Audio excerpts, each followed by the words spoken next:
يستحمل وحد لا. يعني كل بني ادم ليه طبيعته. انا اقدر في شغلي استحمل حاجات كتير قوي بتحصل لي، واحد تاني من خبطه صغيره يقول لك مش هكمل. يعني هي بهاء دي طبيعته يا جماعه، وحد راقي جدا وهادي جدا ومتدين جدا، فالحكايه دي عملت له بانيك. لكن هو مع الاسره ده عايشين مع بعض في بيت واحد يعني.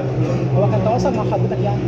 كان في تواصل ده بينكم يعني يا جماعه كأسباب؟ احنا بيت، اصل البيت ده بيت اسري. علاقتنا بيه حاج مجدي الله يرحمه ده اللي هو حماه، العماره دي بتاعته اللي ساكن فيها بهاء، واللي اخته الثانيه واللي اختها الثانيه ساكنه فيها. يعني احنا بشكل كامل موجودين في البيت ده. يعني حضرتك من حي عابدين او من حي عابدين؟